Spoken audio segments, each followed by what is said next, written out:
উপস্থিত নেতৃবৃন্দ, শহীদ রাষ্ট্রপতি জিয়াউর রহমানের জীবনী বা তার শাহাদাত বার্ষিকী উপলক্ষে আলোচনা সভায় জাতীয়তাবাদী তাঁতি দল যেটি শুরু করেছেন, তো এটি যারা তার উপর গবেষণা করেছেন নতুন নতুন তথ্য অবগত। নেতৃবৃন্দ, শহীদ রাষ্ট্রপতি জিয়াউর রহমান একটি বহুমাত্রিক প্রতিষ্ঠান। এটা একক একটি সিঙ্গেল ডাইমেনশনের প্রতিষ্ঠান নয়। তার একটা পেশাগত জীবন আছে, তার একটা রাজনৈতিক জীবন আছে। পেশাগত জীবনের মধ্যে যুদ্ধ আছে, বিজয়ের খেতাব আছে, সব মিলিয়েই একজন পরিপূর্ণ মানুষ। আবার রাজনীতিতে যখন এসছেন, জনপ্রিয় ব্যক্তিত্ব হয়ে উঠেছিলেন। জনগণের জন্য ইতিবাচক যে পদক্ষেপগুলো সেগুলো তিনি গ্রহণ করেছেন এবং নানা সমালোচনা আলোচনার তীব্র কষাঘাত তার উপর দিয়ে বয়ে গেছে, কিন্তু জনগণের মধ্যে তিনি যে স্থায়ী লীগের নেতারা হাজার অপপ্রচার চালিয়েও বুঝতে পারেননি। কারণ জিয়াউর রহমানের যে অর্জনগুলো, সে অর্জনগুলো তাদের নেই, তাদের রাজনৈতিক নেতৃত্বের নেই বলেই ওরা যেটা বলে সেটা অপপ্রচার। আর জিয়াউর রহমান সম্পর্কে সাধারণ মানুষ যেটা বলে সেটা হচ্ছে সঠিক। এটা তো ঠিক, স্বাধীনতার ঘোষণা দিয়েছেন জিয়াউর রহমান। আওয়ামী লীগের অনেক মন্ত্রী নেতা সবাই স্বীকার করেছেন, তো এটাকে অস্বীকার করবেন কি করে? কিন্তু জোর করে ওরা ওটাকে মিথ্যা বানানোর চেষ্টা করে, ধমক দিয়ে, হুমকি দিয়ে, আদালতকে কবজায় নিয়ে ইতিহাস বিকৃতি করেন। তো এইভাবে করলে কি আসল ইতিহাসকে কি ভুলিয়ে দেওয়া যাবে? আসল ইতিহাসকে কি মানে মুছিয়ে দেওয়া যাবে? কখনই যাবে এবং যায়নি সেটা, এবং এটা কখনোই সম্ভব হবে না ভবিষ্যতে। আপনারা জানেন যে অপপ্রচার আরো অনেক দেশের বরেণ্য ব্যক্তিত্ব দেশপ্রেমে উজ্জীবিত হয়ে যুদ্ধে শহীদ হয়েছেন, তাদের বিরুদ্ধে হয়েছে। বাংলার শেষ স্বাধীন নবাব সিরাজউদ্দৌলা, ইংরেজরা তাকে হত্যা করে এখানে রাষ্ট্র ক্ষমতা দখল করলেন। তারপরে 200 বছরের গোলামি। বাংলার যেহেতু শেষ নবাব জনগণের মধ্যে এবং ইংরেজদের বিরুদ্ধে বিদেশি সেনাবাহিনীর বিরুদ্ধে যুদ্ধ করতে করতে তিনি জীবন দিলেন। নিশ্চয়ই জনগণ এই ব্যথা, এই বেদনা, এই শোক ভুলতে পারে। ইংরেজরা অত্যন্ত চতুর জাতি, ধূর্ত জাতি। ওরা মনে করলেন যে এমন একটা নাটক বা তামাশা সাজানো দরকার যাতে মানুষ ভুলে যায়, মানুষ নবাবের প্রতি একটা বীতশ্রদ্ধ ভাব আসে। সেটা কি? তারা একটি ঘটনা রচনা করলেন যে নবাব সিরাজউদ্দৌলা কোন একটি অন্ধকার কক্ষের মধ্যে অনেক ইংরেজ পরিবারের নারী পুরুষকে বন্ধ করে রেখেছিলেন, তারা দম বন্ধ হয়ে শ্বাসরুদ্ধ হয়ে মারা গেছে। এটাকে ইতিহাসে বলা হয়, ইংরেজদের তৈরি করা এই তামাশাকে অন্ধকূপ হত্যা। আর এইটার জন্য কলকাতায় তারা একটা মনুমেন্ট তৈরি করেছে, একটি স্মারক তৈরি করেছে, তার নাম হচ্ছে হলওয়েল মনুমেন্ট। এটার উপরে 200 বছর শাসক, ইংরেজ শাসকরা তার বিরুদ্ধে ওটা দেখিয়েছে। দেখুন এই বাংলার নবাব কি ধরনের অত্যাচার করেছিল ইংরেজ নারী পুরুষ। ইংরেজরা এই ইতিহাস বিকৃতি করে, এই তামাশাটা করে মানুষের মন জয় করতে পারেনি। 1757 থেকে শুরু করে এর পরবর্তী পর্যায়ে এমনকি ইংরেজ যারা লেখক, জন শো থেকে শুরু করে আরো যারা রয়েছেন এবং মুসলিম যারা ইতিহাসবিদ ছিলেন, তাদের কোনো লেখাতেই বা ইংরেজদের কোনো রিপোর্টের মধ্যেও ওই সময় এই ধরনের কোনো ঘটনার কথা উল্লেখ নেই। এটা তারা পরবর্তীতে বানিয়েছেন, কিন্তু সমসাময়িক সময়ে কোন ইতিহাসবিদ এই অন্ধকূপ হত্যা, ব্ল্যাক হোল মার্ডার এর বিষয়ে তাদের কোনো উল্লেখ নেই। এটা অত্যন্ত প্রমাণিত, যেটা একটা বানানো, এটা একটা কল্প কাহিনী। এবং 200 বছর পর নেতাজি সুভাষ বোসের নেতৃত্বে এই যে মনুমেন্ট তৈরি করেছিল সেটা উপড়ে ফেলে মানুষ। বিজয় কার হয়েছে? নবাব সিরাজউদ্দৌলা। তাকে হত্যা করার পরেও আসল ইতিহাস উদ্ভাসিত হয়েছে, মানুষ এই মনুমেন্ট ভেঙে দিয়েছে। তো সুতরাং আজকে যে জোর করে জবরদস্তি করে হুমকি দিয়ে জিয়াউর রহমানের বিরুদ্ধে যে ইতিহাস লেখানোর চেষ্টা করছেন, তার যে সুকৃতিগুলো, তার যে অবদানগুলো বাধ্য করাচ্ছেন, এবং তাদের একটা কৌশল আছে আদালতকে দিয়ে। আদালত কারা? আদালত মানে তো শুধু টেবিল চেয়ার নয়, আদালত তো হচ্ছে বিচারক, তারা হচ্ছে জীবন্ত মানুষ। তারা কারা? তাদের আমাদের বায়োডাটা তো থাকতে হবে। আমরা সম্মান দেখিয়ে আদালত বলি, আদালত, প্রসিকিউশন, আইন, এটা হচ্ছে সুশাসন বা আইনের শাসনের দৃষ্টান্ত। এখানে তো তা না। বেছে বেছে কে ছাত্রলীগের নেতা ছিলেন, কে আওয়ামী পরিবারের ছেলে, কার বাবা আওয়ামী লীগের এমপি ছিলেন বা আওয়ামী লীগের জেলার প্রেসিডেন্ট, এদেরকে ধরে ধরে নিয়ে এসে বিচারক বানিয়েছেন। আর সরকারি নিপীড়ন, টর্চার, অত্যাচার যেমন একদিকে র্যাব পুলিশ করছে, তেমনি আরেক দিকে করছে হচ্ছে আদালতের মাধ্যমে। আমরা সেই বিচারের যে বাণী দেখছি, যে বিচারের যে প্রক্রিয়া দেখছি, সেখানে আরো নিপীড়ন বাড়ছে। উচ্চতর আদালত তো সম্মানিত একটি বিষয়। তারা যদি আগাম জামিন দেন, আগাম জামিন দিয়ে তারপরে বলেন যে 4 সপ্তাহ পর, 3 সপ্তাহ পর বা 5 সপ্তাহ পর লোয়ার কোর্টে অর্থাৎ নিম্ন আদালতে হাজিরা দিতে, যেখানে হাইকোর্ট ওই সমস্ত মামলায় জামিন দেয়, তো তাদেরকে সারেন্ডার করতে বললে তখন আইনের প্রতি সম্মান দেখিয়ে যান বিএনপির নেতা কর্মীরা বা আজকে যারা গণতন্ত্রকামী নেতা কর্মীরা। নিম্ন আদালত সেই জামিন, হাইকোর্টের জামিন ক্যান্সেল করে কারাগারে পাঠায়। মানে কি চমৎকার শেখ হাসিনার নিপীড়নের একটা প্রক্রিয়া! এটা কোনো আইনি প্রক্রিয়া না। আমরা এর আগেও দেখেছি, আমরা যখন বিএনপি বিরোধী দল ছিলাম, ছাত্র রাজনীতি করতাম, হাইকোর্ট থেকে একটা জামিন হলে পরে সেখানে কখনোই নিম্ন আদালত সেই জামিন বাতিল করে কারাগারে প্রেরণ করত না। তো শেখ হাসিনা দেখাতে চাচ্ছেন যে আমাদের কোর্ট কত নিরপেক্ষ, এখান থেকে জামিন পেয়েছে, কিন্তু প্রকারান্তরে তোমাকে কারা নির্যাতন ভোগ করতে হবে। এটা একটা সিস্টেম করে দিয়েছে যে ওখান থেকে জামিন দেবে, আর ইয়ের থেকে নিম্ন আদালত থেকে, জজ কোর্ট থেকে বা ম্যাজিস্ট্রেট কোর্ট থেকে সেই জামিন বাতিল করে। তো উচ্চ আদালতের জামিন নিম্ন আদালত বাতিল করে কি করে?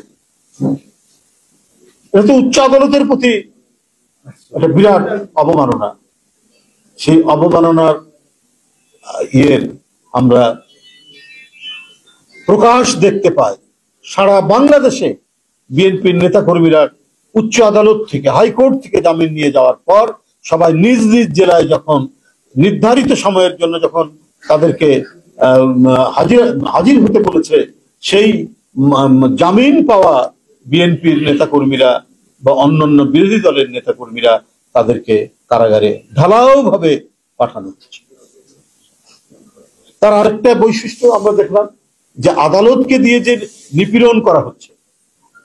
আদালত বলতে শুধু ওই যে বললাম, শুধু আইনি প্রক্রিয়া, আইন নয়, আদালতের যিনি বিচার করবেন তার মানসিকতা কেমন, উনি কে? উনি কি আইনের শাসক বানেন, নাকি উনি শেখ হাসিনার শাসনের প্রতিনিধিত্ব করেন আদালতে?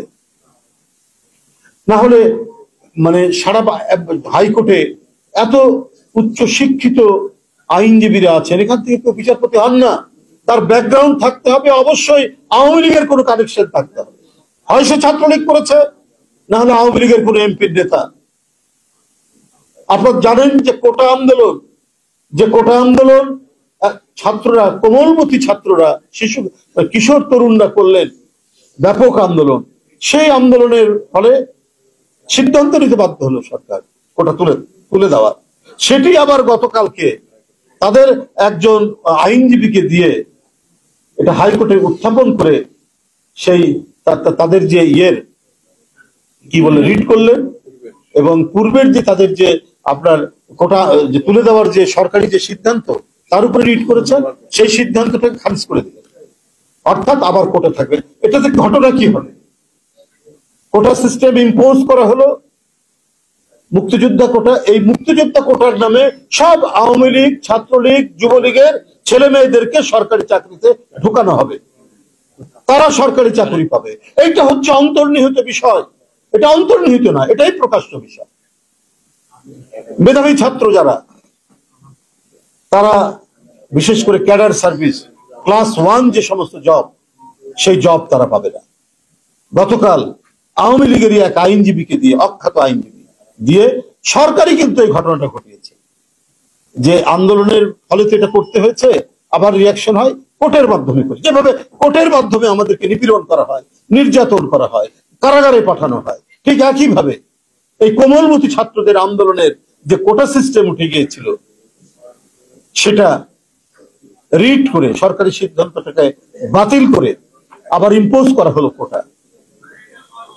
তাহলে এই যে মুক্তিযোদ্ধার কোটা যেটা করা হলো, আর সাধারণ মানুষের ছেলেমেয়েরা যারা first, second, third, fourth, 10th যারা হবে, তারা আর কেউ চাকরি পাবে না। যারা গোল্ডেন কি বলে ওটাকে, গোল্ডেন 5 যারা পান, আমাদের সময় এটা ছিল না, আমরা ছিল স্ট্যান্ড করা, first division, second division, third division, star ছিল। এখন এই গোল্ডেন 5, জিপিএ 5 এগুলো এসছে। তো এখানে যারা ব্রিলিয়ান্ট ছিলেন তারা কেউ চান্স পাবে না। মুক্তিযোদ্ধার কোটার নামে বাবা ছাত্রলীগের সভাপতি ছিলেন, এখন আওয়ামী লীগ নেতা, মামা আওয়ামী লীগের এমপি, খালু আওয়ামী লীগের স্থানীয় নেতা, এদেরকে ঢোকানোর জন্য এই প্রক্রিয়া। আমরা ফ্যাসিবাদের এক চরম বিষ বাষ্পের মধ্যে বসবাস করছি। আমরা যে শ্বাস নেই, সেটা ফ্যাসিবাদের যে বাতাস, সেই ফ্যাসিবাদের বাতাসের বিষ বাষ্প আমাদেরকে গ্রহণ করতে হয়। আর আজকে যেটি শেষ আশ্রয় আদালত, সেটি আইনসঙ্গত ভাবে, বা সেটি যে রুল অফ ল এবং বিচার বিভাগের যে স্বাধীনতা, এই স্বাধীনতা নেই, বরং বিচার বিভাগের স্বাধীনতা তারা নিজেরাই উপেক্ষা করে সরকারের কাছে আত্মসমর্পণ করেছে। তা না হলে আপনার যশোরের নোয়াপাড়ার একজন মহিলা আফরোজা বেগম, তাকে পুলিশ ধরে নিয়ে গেল, ফ্যানের সাথে টাঙালো, টর্চার করলো, মেরে ফেললো। সে যদি ড্রাগ অ্যাডিক্টেড হয়, সে যদি ড্রাগের ব্যবসা করে, সে যদি তার কাছ থেকে নাকি ইয়াবা পেয়েছে, তার ছেলে আশেপাশের লোককেও বলেনি যে না তারা এটা করে, ওই মহিলার কাছ থেকে নাকি পেয়েছে। পাওয়ার পরে এটা হচ্ছে পুলিশের অভিযোগ, যখন টর্চার করে তাকে মেরে ফেলা আফরোজা বেগমকে। এটা কারণটাই হচ্ছে যে আইনের শাসন নেই। বিচার বিভাগের কাছে মানুষের যে শেষ আশ্রয়, সেই আশ্রয় পাওয়ার কোনো সম্ভাবনা নেই বলেই আজকে পুলিশ বেপরোয়া। পুলিশ একটা নারীকে ধরে নিয়ে গিয়ে ফ্যানের মধ্যে লোটকে টর্চার করে মেরে ফেলে দিচ্ছে, হত্যা করছে। এবং এটার জন্য মানে সরকারের দিক থেকেও তো প্রশ্নই আসে না কোনো পদক্ষেপ নেওয়ার। এবং আইনের কাছে যে মানুষ যাবে, সেখানেও মানুষ নীরবে, নিভৃতে, হৃদয়ের মধ্যে চোখ দিয়ে পানি ফেলতেও ভয় পায়। যদি এটা আওয়ামী লীগের লোক দেখে, যদি পুলিশ দেখে, তাহলে আমার যদি আবার বিপদ হয়, তাহলে হৃদয়ের মধ্যে মানুষ কান্নাকাটি করছে, অন্তরের মধ্যে মানুষ কান্নাকাটি করছে, মানুষ কানতেও ভয় পাচ্ছে। এই সমাজ, এই রাষ্ট্রের মধ্যে আমরা বসবাস করছি। না হলে গুণী মানুষরা কারাগারের লোহার খাঁচায়, ডক্টর ইউনূস বলছেন আমি আধা ঘন্টার মতো লোহার খাঁচায় মধ্যে, আপনি তো ইদানিং লোহার খাঁচার মধ্যে। আর দেশের সবচেয়ে জনপ্রিয় যিনি নেত্রী, তিনি বছরের পর বছর লোহার খাঁচার মধ্যে আবদ্ধ। আজকে ডক্টর ইউনূস সাহেবরা তারা সম্মানিত নন। সম্মানিত কে? বেনজির। সম্মানিত কে? আজিজ কি মানে ব্যাকগ্রাউন্ড ভাই, মানে সে বলার মতো না। বেনজিরের ওয়াইফের নামে 646 বিঘা জমি, মানে ফ্ল্যাট সারা দেশেই তাড়িয়ে। এবং এই ভদ্রলোক বেনজির সাহেব তিনি ওসিদের সম্মেলনে ওসিদেরকে বলছেন দুর্নীতির ব্যাপারে 0 টলারেন্স। যদি হঠাৎ করে শয়তান এসে বক্তৃতা করে তোমরা সৎভাবে চলো, তোমরা ন্যায়সঙ্গত ভাবে চলো, তোমরা আল্লাহর ইবাদত করো, এটা যেমন বিশ্বাস মানে বিস্ময়কর ব্যাপার হবে, ঠিক এই সরকারের মন্ত্রীরা যখন উপদেশ দেয়, এই সরকারের আমলারা যখন উপদেশ দেয়, তখন সেটাই মনে হয়।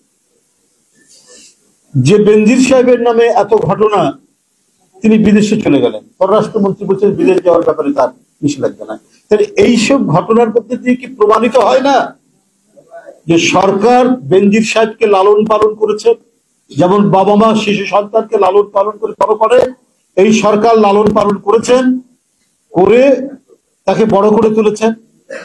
তার সারা বাংলাদেশে মানুষের ফসলি জমি আত্মসাৎ করা, মানুষের বাড়িঘর আত্মসাৎ করা, ঢাকা শহরে ফ্ল্যাটের পর ফ্ল্যাট, বইয়ের নামে মেয়ের নামে সবার নামে ফ্ল্যাট কিনা করেছেন। কারণ এদেরকে দিয়ে শেখ হাসিনা ভোটারবিহীন নির্বাচন তিনি করেছেন, রাতের অন্ধকারে নির্বাচন করেছেন, সমস্ত অপকর্ম করিয়েছেন এদেরকে দিয়ে। কত বিএনপির নেতাকর্মী, অঙ্গ সংগঠনের নেতাকর্মী, শ্রমিক থেকে শুরু করে কতজনকে অপহরণ করেছেন, বিচার বিরোধিত হত্যা করিয়েছেন এই সমস্ত লোকদের কাছ থেকে। এই যে ঘটনাগুলো আজিজ সাহেব এবং বেনজির সাহেবদের ঘটনাগুলো, মানে কিভাবে আজকে মানুষ শুধু বিস্ময়ে শুনছে, খবরের কাগজে পড়ছে, বিস্মিত মানুষ। এবং তারপর আমরা তো এটা ছিটে ফোটা হয়তো জানি, আরো ভিতরে যে কথা কি আছে চারিদিকে। আপনার ওয়াশিংটন ডিসি, মার্কিন যুক্তরাষ্ট্রের রাজধানী, সেইখানে হচ্ছে বাংলাদেশের দূতাবাস, সেইখানে একটা চক্র গড়ে উঠেছে। শেখ হাসিনা তিনি যেন মানে উনি তো বলেন উন্নয়ন করেছেন, উনি উন্নয়ন কি, উনি চক্রের উন্নয়ন করেছেন। বিভিন্ন চক্র, মালয়েশিয়া চক্র, এখন গতকাল থেকে শুনছি ওয়াশিংটন চক্র, অর্থাৎ ওইখানে ওয়াশিংটনের যে দূতাবাস এমবেসি, সেখানে ইমার্জেন্সি ফান্ডের $1,46,000 নেই, আরো বিভিন্ন খাতের ডলার নেই। ডলারগুলো আত্মসাৎ, মিলিয়ন মিলিয়ন ডলার ওখান থেকে আত্মসাৎ। এটা তো বাংলাদেশের জনগণের টাকা। এবং এটার উপর যে এখানে যে দুর্নীতিগুলো হচ্ছে, এটা যে ফাইল আসছে, সেই ফাইলও চেপে রাখা হয়। এই ধরনের পরিস্থিতি কিভাবে চলতে পারে? আপনি দেখবেন আজকেও খবরের কাগজ খুলে এই অনাচার যখন চলবে এবং সেইখানে নিজেদের তৈরি করা প্রশাসন এবং নিজের সংগঠনকে যদি লেগিয়ে দেওয়া হয়। কদিন আগেই দেখেন শ্রাবণের উপর আক্রমণ করলো ছাত্রলীগ, কিন্তু এই ছাত্রলীগ যে এই পলাশীতে ছিনতাই করতে গিয়ে ধরা পড়েছে, কারণ শেখ হাসিনা খুশি হয় যে বিএনপির নেতাদেরকে যদি ছাত্রলীগ আক্রমণ করে, যুবলীগ আক্রমণ, তাদেরকে প্রমোশন দেয়। আর এইটার সুযোগে তারা যা করছে, একটি জেলায় দেখলাম একটি নারীকে শ্লীলতাহানির জন্য মানুষ পিটিয়ে মেরে ফেলেছে এক যুবলীগ নেতাকে। ব্রাহ্মণবাড়িয়াতে তাদের নিজেদের মধ্যে গোলমালে তাদের অপর পক্ষের ছোড়া গুলিতে ছাত্রলীগের এক নেতা মারা গেছে। অনাচার, রক্তপাত, হুমকি আর ভয়ের মধ্যে দিয়ে গোটা সারা দেশের জনগণকে ওরা কোণঠাসা করে তাদের লুটেরার অর্থনীতির রাজনীতি কায়েম করতে চায় এবং কায়েম করে রেখেছে। এই জন্যই বেশি করে মনে পড়ে শহীদ রাষ্ট্রপতি জিয়াউর রহমানকে, এই জন্যই বেশি করে মনে পড়ে দেশনেত্রী বেগম খালেদা জিয়াকে। আমরা নিজের চোখে দেখেছি, আমরা তখন বিশ্ববিদ্যালয়ের ছাত্র, শহীদ রাষ্ট্রপতি জিয়াউর রহমান তার যে নেতা কর্মীদেরকে যে বাড়াবাড়ি করা যাবে না। আমি আপনাদেরকে একটি ঘটনার কথা বল। আমাদেরই এক বন্ধু, সে একটি তখন ভিসিআর নিষিদ্ধ ছিল, রাজশাহীতে একটি ভিসিআর চালাতে গিয়ে একটা গোলমাল হয়, মানে চালাচ্ছিল তখন ব্যান্ড আইটেম। তো সেটা জানাজানি হলো, তখন তারা তো মিডিয়া টিডিয়া ছিল না। আমরা তারপরের দিনে পেপারে দেখছি সেই ছেলে, সে বেশ নাম করা কর্মকর্তার একজন ছিল, সে বহিষ্কার হয়ে গেল, তারপরে তিনি বহিষ্কার। হ্যাঁ, কেউ দুষ্টামি থাকতে পারে, কিন্তু যে কঠোর পদক্ষেপ, এই কঠোর পদক্ষেপের জন্য গোটা সংগঠন ভীত সন্ত্রস্ত হয়ে যাবে। তো এটা তো আমরা নিজের চোখে আমরা দেখেছি। ছাত্রদল বলুন, যুবদল বলুন, সবাই মানে ঠিক সঠিকভাবে যেভাবে সংগঠন করা, রাজনীতি করা, সেভাবেই জিয়াউর রহমানের সময় থেকে করে এসেছে। আমরা দেখেছি যুবদলের অনেক নেতা যখন বিএনপি ক্ষমতায় নেই, কেউ ওকালতি করে জীবনযাপন করেছেন, কেউ ছোটখাটো ব্যবসা বাণিজ্য করে জীবনযাপন করেছেন, কারণ কোন লুট জিয়াউর রহমান এবং দেশনেত্রী বেগম খালেদা জিয়া তার দলকে সম্পর্কিত করেন। বন্ধুরা আমার, আমরা দেশ নায়ক তারেক রহমানের নেতৃত্বে গণতান্ত্রিক সংগ্রাম করছি। আজকে জাতীয়তাবাদী প্রার্থী দলের উদ্যোগে এই আলোচনা, আমরা তাদের উপর আর কিছু বললাম না। জিয়াউর রহমানের অবদান তারা নিজেরাই বলেছেন সমস্ত কিছু। তো আমরা এই কারণেই এত নিপীড়ন নির্যাতন সহ্য করে বারবার কারাগারে যাওয়া, বারবার রিমান্ডে নেওয়া, এর মধ্যে করছি যাতে ফিরে আসুক, যাতে গণতন্ত্র ফিরে আসুক, ভদ্রলোকরা যাতে নিঃশ্বাস নিতে পারে। বাপ যেন তার মেয়েকে নিয়ে কলেজে যাওয়ার পথে কোনো ধরনের বা স্কুলে যাওয়ার পথে কোনো বখাটের দ্বারা নিপীড়ন বা নির্যাতন বা ঝামেলায় না পড়ে, এটাই সমাজ। আজকে আমার একটি প্রবন্ধ ভালো লেগেছে, বিখ্যাত একাডেমিশিয়ান ডক্টর আলী রিয়াজ, যে ভারতের নির্বাচনে বলছে যে একটু স্বস্তির, গণতন্ত্র কামীদের একটু স্বস্তির নিঃশ্বাস, যেভাবে ফ্যাসিজমের যাত্রা চলছিল, আবার যদি অধিক সংখ্যক মাত্রায় আসন সংখ্যা পেলে হয়তো সেখানে ফ্যাসিজমের নতুন রূপ হয়তো তৈরি হতে পারত। কিন্তু ভারতের জনগণ সেটা চেক দিয়েছে, সেটা আটকে দিয়েছে।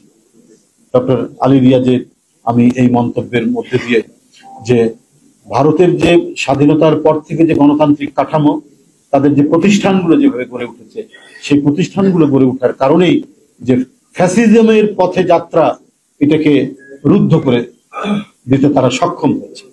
কারণ যতই হোক, রাষ্ট্রীয় পর্যায়ের যে গণতন্ত্র, সেখানে এখনো চর্চা হয়, সেখানে যে অনুশীলন করা গেছে, তার ফলেই এটি সম্ভব হয়েছে। তা আমাদেরকে এইরকম একটি পরিস্থিতির মধ্যে জনগণের ইচ্ছার রায়কে, জনগণের ইচ্ছার যাতে প্রতিফলন হয়, আমাদের সেই পরিস্থিতি ফিরিয়ে আনতে। আমরা আওয়ামী লীগের নেতাদের ক্রোধ, হিংসা, ঈর্ষার শিকার হয়ে আছে সারা বাংলাদেশ, সমস্ত গণতন্ত্রকামী মানুষ। কার জমি কে দখল করবে, কোন আওয়ামী লীগ নেতা দখল করবে, কোন বড় পুলিশ কর্মকর্তার চোখে পড়বে, যারা প্রতিবাদ করতে পারবে না, নিরীহ জনগণ। এই অবস্থার পরিত্রাণ পাওয়ার জন্যই গণতন্ত্র ফিরিয়ে আনতে হবে, এবং যে পেশার যেখানে যে মানুষ আছেন সবাইকে শপথ নিয়ে আমাদেরকে রাস্তায় ঝাঁপিয়ে পড়তে হবে। কারণ আমরা অহংকার করি একটা বিষয়ে, যে আমাদের দল বহুদলীয় গণতন্ত্রের প্রবর্তন করেছে, আমরা এমনি বলি, কিন্তু এটা যথার্থ, এটা যথাযথ শহীদ রাষ্ট্রপতি জিয়াউর রহমান বাকশালের সেই অন্ধকার যুগ থেকে গণতন্ত্রের আলোর যুগ সৃষ্টি করেছিলেন। আর আবারও যখন গণতন্ত্র বাধাগ্রস্ত হয়েছে, গণতন্ত্রের প্রতীক হয়ে, গণতন্ত্রের সেনাপতি হয়ে দেশনেত্রী বেগম খালেদা জিয়া গণতন্ত্র পুনরুদ্ধার করেছেন, এবং তাদেরই পুত্র দেশনায়ক তারেক রহমানের নেতৃত্বে সারা বাংলাদেশ গণতন্ত্রের জন্য সংগ্রাম চালিয়ে যাচ্ছে, বিজয় না হওয়া পর্যন্ত থাকবে। উপস্থিত সকলকে ধন্যবাদ জানিয়ে